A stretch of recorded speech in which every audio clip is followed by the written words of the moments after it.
رب العالمین تمام اعلیٰ صفات دا ذاتی اور حقیقی مالک ہے۔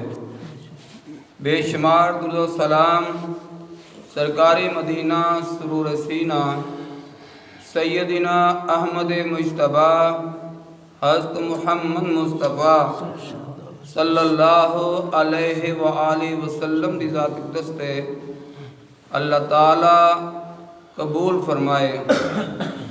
محترم معزز حفاظ کرام، معزز بزرگوں، دوستوں، عزیز بھائیوں، عزیز بچوں، گھروں میں سننے والے ماں بہنوں بیٹیوں، حاضرین کرام، سامعین کرام، السلام علیکم ورحمۃ اللہ وبرکاتہ۔ اللہ تعالی دا بے شمار شکر ہے جس رب نے ہم سب کو بے شمار نعمتوں سے مالا مال فرمایا، دولت ایمان سے نوازا، اپنے محبوب صلی اللہ علیہ وسلم کا امتی بنایا، اور رمضان مبارک کی یہ بڑی مقدس معطر اور گھڑیاں نصیب فرمائیں۔ تو الحمدللہ آج 19 تاریخ ہے، 19 فروری 2024۔ تو الحمدللہ اللہ تعالیٰ کے فضل و کرم سے مجھے اور آپ سب کو درس قرآن کی سعادت نصیب ہو رہی ہے۔ اللہ تعالیٰ نے سورۃ البقرہ آیت نمبر 187 اور آیت نمبر 188 آپ کے سامنے تلاوت پاک کرنے کا شرف حاصل کیا ہے۔ ان آیات مبارکہ میں اللہ تعالیٰ نے کچھ مسائل اور روزے کی حدود کا ذکر فرمایا۔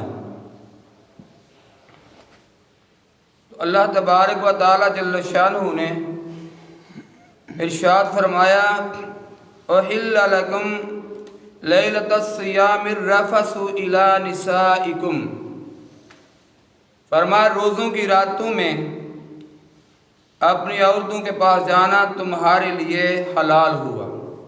یہ پہلے بھی کل بھی یہ درس ہو رہا تھا، دوبارہ ریوائز کر دیتا ہوں یہ مسئلہ۔ یہ اللہ تعالیٰ کی طرف سے حدود مقرر کی جا رہی ہیں، اور اللہ تعالیٰ فرماتا ہے روزوں کی راتوں میں تمہارا عورتوں کے پاس جانا تمہارے لیے حلال ہے۔ تو اللہ تعالیٰ کا دین پہنچانے میں، اللہ کے نبی صلی اللہ علیہ وسلم کے فرامین مبارکہ میں، اللہ تعالیٰ کے اور اللہ کے رسول صلی اللہ علیہ وسلم کے فرامین مبارکہ اور دینی مسائل کو بیان کرنا اور امت محمد رسول اللہ صلی اللہ علیہ وسلم تک پہنچانا، اس میں قباحت نہیں ہونی چاہیے، اور حق اور سچ جو ہے وہ بیان کیا جائے۔ کچھ مسائل ایسے ہوتے ہیں جن کو مبہم طریقے سے بیان کیا جاتا ہے تاکہ ادب بھی رہ جائیں اور مسائل بھی سب تک پہنچ جائیں۔ تو آگے فرمایا ہن لباس لکم وانتم لباس لہن، فرمایا وہ تمہارا لباس ہیں اور تم ان کا لباس ہو، یعنی وہ تمہارا پردہ ہیں اور تم ان کا پردہ ہو، وہ تمہاری عزت ہیں تم ان کی عزت ہو۔ اس لیے زوجین کو ایک دوسرے کی عزت کا خیال رکھنا چاہیے، ایک دوسرے کے عزت اور ایک دوسرے کا خیال رکھنا چاہیے، اور ایک دوسرے کی جو کمیاں کوتاہیاں ہیں ان پر پردہ ڈالنا چاہیے، اور دوسروں کے سامنے یہ ایسی چیزیں بیان نہیں کرنی چاہیے۔ اس سے عزت نفس بھی مجروح ہوتی ہے، اور اگر ایک کی عزت نہ ہو تو دوسرے کی عزت بھی نہیں ہوتی۔ اللہ تعالیٰ کا یہ فرمان ہے، اس سے آگے اور کیا بات ہو سکتی ہے؟ فرمایا ہن لباس لکم وانتم لباس لہن، تم ان کا لباس ہو، وہ تمہارا لباس ہیں۔ علم اللہ انکم کنتم تختانون انفسکم، اللہ نے جان لیا کہ جو تمہاری، اللہ اکبر، اللہ نے جانا ہے کہ تم اپنی جانوں کو خیانت میں ڈالتے ہو۔ اللہ اکبر، فتاب علیکم وعفا عنکم، اور جو توبہ کرے، اللہ اکبر، تو اللہ اس توبہ کو قبول بھی فرماتا ہے۔ یہ اللہ تعالیٰ کی شان ہے۔ اللہ تعالیٰ فرماتا ہے اللہ جانتا ہے جو خیانت کرتے ہیں۔ مطلب مفہوم کیا ہے؟ جو اللہ تعالیٰ کی حدود کو، اللہ اکبر، جو اللہ تبارک و تعالیٰ جل شانہ کے حدود کو یعنی کہ اس کے خلاف کرتے ہیں، تو اللہ تبارک و تعالیٰ جانتا ہے۔ اللہ تبارک و تعالیٰ جل شانہ نے منع فرمایا ہے، ہاں کوئی توبہ کر لے سچے دل سے، اللہ سے معافی مانگے، استغفر اللہ کرے، بخشش طلب کرے، اللہ فرماتا ہے تو اللہ تبارک و تعالیٰ جل شانہ معاف بھی فرماتا ہے۔ فرمایا فالآن باشروہن وابتغوا ما کتب اللہ لکم، فرمایا تو ان کے پاس جاؤ، صحبت کرو، یعنی راتوں کے وقت، تو فرمایا جو اللہ نے تمہاری قسمت میں لکھا ہے، اللہ اکبر، تم تو اس کو طلب کرو، جو اللہ تبارک و تعالیٰ جل شانہ نے جو تمہاری قسمت میں لکھا ہے، جو اللہ تبارک و تعالیٰ جل شانہ نے اولاد صالح لکھی ہے، اس کو یعنی کہ طلب کرو، تلاش کرو، لیکن حدود کے اندر رہ کر جو اللہ اور اللہ کے رسول صلی اللہ علیہ وسلم نے یعنی کہ ارشادات فرمائے ہیں، اللہ اور اللہ کے رسول صلی اللہ علیہ وسلم کی اطاعت اور فرما برداری کر کے اپنی زندگی کو گزارنا، یہی سلام ہے، یہی کامیابی ہے، اور اسی میں دینوں اور دنیا اور آخرت کی فلاح ہے اور کامیابی ہے۔ آگے اللہ تبارک و تعالیٰ جل شانہ نے فرمایا وَكُلُوا وَاشْرَبُوا، فرمایا کھاؤ اور پیو، حَتَّى يَتَبَيَّنَ لَكُمُ الْخَيْطُ الْأَبْيَضُ مِنَ الْخَيْطِ الْأَسْوَدِ مِنَ الْفَجْرِ، یہ سحری کے ٹائم کا ذکر فرما دیا۔ اللہ تعالیٰ نے سحری کے ٹائم کا ذکر فرما دیا۔ کھانے پینے کا جب سحری کرتے ہیں، کھانا پینا ہے، کب تک کھانا ہے؟ اللہ فرماتا ہے کھاؤ اور پیو یہاں تک کہ اللہ اکبر تمہارے لیے سفید داغا جو کالے داغے سے جو ہے نا ظاہر نہ ہو جائے، یعنی سفید اور کالا رنگ جو ہے اس کا فرق نہ ہو جائے۔ اس سے مراد کیا ہے؟ سفید داغے سے مراد صبح کی روشنی اور اجالا ہے، اور کالے داغے سے مراد رات کی تاریکی اور اندھیرا ہے۔ جب رات کی تاریکی اور صبح کا اجالا جو ہے اس میں فرق نہ ہو جائے تب تک کھاؤ۔ مطلب مفہوم یہ ہے کہ جب سحری کا ٹائم ختم ہوتا ہے، وہ ایک ایسا ٹائم ہے جب رات ختم ہو رہی ہوتی ہے اور دن طلوع ہو رہا ہوتا ہے۔ یہ وقت اللہ تعالیٰ نے قرآن مجید میں بیان فرمایا ہے۔ فرمایا فجر کے ٹائم تک کھاؤ، اللہ اکبر، جب فجر شروع ہو جاتی ہے، رات ختم ہو جاتی ہے، سفید داغا سیاہ داغے سے فرق کرتا ہے، علیحدہ ہو جاتا ہے، یعنی اندھیرا اور روشنی اس میں فرق نہ نظر آنے لگتا ہے، تب آپ کو کھانے سحری کرنے کا اجازت ہے، اور سحری میں برکت ہے۔ بھوک نہ بھی ہو تو چند لقمے کھائیں، پانی پئیں، کھجور کھائیں، تھوڑا سا کھا لیں۔ اللہ کے نبی کی سنت پر عمل کرتے ہوئے اللہ کے نبی صلی اللہ علیہ وسلم نے فرمایا جو سنت پر عمل کرتا ہے، جو میری سنت کو زندہ کرتا ہے، اس کو 100 شہیدوں کا ثواب ملتا ہے۔ سبحان اللہ۔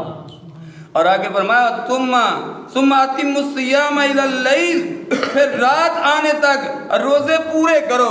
اگر ایک اور مسئلہ بھی اس میں سحری کے بارے میں آتا ہے کہ سحری کو بہت جلدی نہیں کرنا چاہیے، سحری کو جلدی نہیں کرنا چاہیے، اللہ اکبر، سحری کو آخری ٹائم میں کرنا چاہیے، سحری کو آخری ٹائم میں کرنا چاہیے۔ یہ نہیں کہ کوئی 2 بجے کھانا کھا کے بیٹھ جائے میں بڑی جلدی سحری کر رہا ہوں، اللہ اکبر، سحری میں جو زیادہ فضیلت ہے وہ آخری ٹائم میں سحری کرنے کی فضیلت ہے، لیکن ٹائم سے پہلے ٹائم سے پہلے پہلے. تو اسی طرح جب ٹائم اسی طرح جو روزہ افطار کرنے کا ٹائم ہے تو وہ بھی اللہ تعالیٰ نے فرمایا ثم اتموا الصیام الی اللیل، پھر رات آنے تک روزے پورے کرو.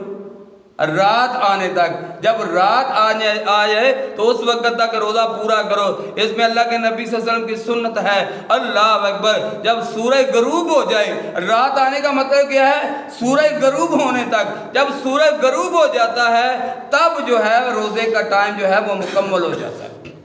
اور روزہ افطار کرنے میں جلدی کرنی چاہیے. ذرا غور سے سنیں، روزہ افطار کرنے میں جلدی کرنی چاہیے اور سحری رکھنے میں دیر کرنی چاہیے، لیکن دیر اتنی کہ وقت سے پہلے پہلے، دیر اتنی کہ وقت سے پہلے پہلے، اور جلدی اتنی کہ وقت ہونے کا انتظار کریں. جب افطار کریں تو اتنا انتظار کریں کہ وقت ہو جائے. اگر وقت ہونے میں کوئی شک ہے تو ایک آدھ منٹ جو ہے اس میں کیا کر سکتے ہیں، اس کا یعنی احتیاط بھی کر سکتے ہیں. ایسا نہ ہو کہ اسی خیال میں کہیں کہ وہ روزہ تو جلدی افطار کرنا چاہیے اور وقت بھی نہ ہو تو جلدی سے آپ افطار کر لیں. اگر روزہ افطار کرنے کے ٹائم سے ایک منٹ بھی پہلے روزہ افطار کر لیا تو روزہ مکمل نہ ہوا بلکہ روزہ ٹوٹ گیا. سارے دن کی محنت جو ہے وہ ضائع ہو گئی. 1-2 منٹ میں یہ ایک آیت ہے اس کا ترجمہ پڑھ لیتا ہوں، مفہوم عرض کرتا ہوں.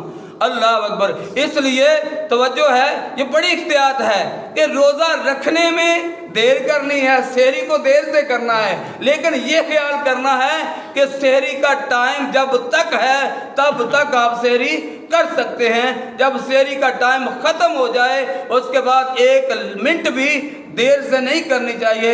بعض ایسے کرتے ہیں جو کھانا کھا رہے ہیں لگے ہوئے چلو کھانا مکمل کر لیں. یہ مکمل کرنے میں کہ اس میں کوئی گنجائش نہیں ہے. جب ٹائم ہو جائے تو کھانا ختم چھوڑ دیں، پانی پینا وغیرہ چھوڑ دیں. احتیاط. اللہ اکبر. یہ سحری کا اور جلدی کرنی ہے افطار کرنے میں، لیکن جلدی اس طرح کرنی ہے وہاں بھی احتیاط کرنی ہے. جب ٹائم ہو جائے، سورج غروب ہونے کا یقین ہو، پکا یقین ہو کہ اب سورج غروب ہو چکا ہے. اللہ اکبر. لیکن ایسا نہ ہو کہ سورج غروب ہونے میں کوئی شک ہو یا کوئی وقت نہ ہوا ہو تو آپ جلدی کریں. میں جلدی کر رہا ہوں. روزہ افطار کرنے میں اللہ کے نبی کی سنت ہے. ایسی جلدی جو ہے جس میں شک ہو، ایسی جلدی جو ہے یہ 1 منٹ پہلے کر لیا جائے. اللہ اکبر. ٹائم نہ ہو وہ روزہ ٹوٹ جاتا ہے اور روزہ مکمل نہیں ہوتا. یہ اللہ تعالیٰ کی طرف سے اللہ فرماتا ہے، فرمایا ولا تباش اللہ اکبر ولا تباشروہن وانتم عاکفون فی المساجد. فرمایا جب تم اللہ اکبر جب تم اعتکاف میں ہو، جب تم اعتکاف میں ہو، مسجدوں میں اعتکاف میں ہو تو فرمایا اللہ اکبر عورتوں کے پاس نہ جاؤ، یعنی صحبت وغیرہ نہ کرو. یہ اللہ تعالیٰ فرمایا تلک حدود اللہ فلا تقربوها. فرمایا یہ اللہ کی حدیں ہیں، اللہ کی حدیں ہیں، حدود ہیں. فرمایا ان کے قریب نہ جانا، ان کے قریب نہ جانا. اللہ اکبر.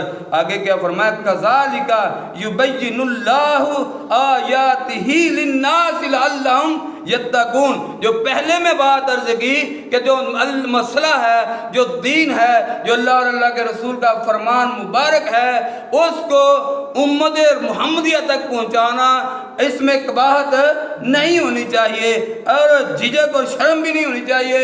اور جہاں ممبر رسول پہ بیٹھ کے حق اور سچ بیان کرنا چاہیے. کسی کی کوئی خیال اور کیا لحاظ نہیں کرنا چاہیے.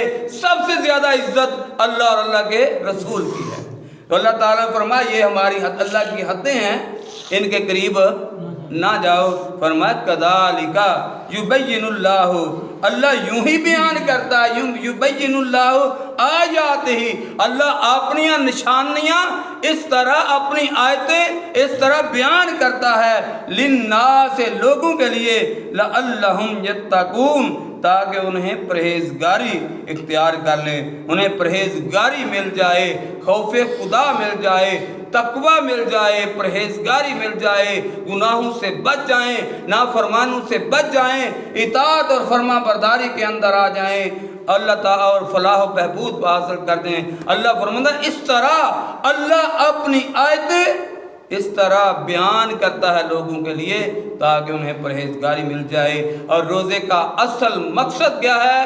فرمایا لعلکم تتقون، تاکہ تم پرہیزگار بن جاؤ۔ اللہ تعالیٰ مجھے اور آپ سب کو اللہ تعالیٰ اپنے اور اپنے رسول صلی اللہ علیہ وسلم کی اطاعت اور فرما برداری میں رہ کے زندگی گزارنے کی توفیق عطا فرمائے۔ ما علینا الا البلاغ۔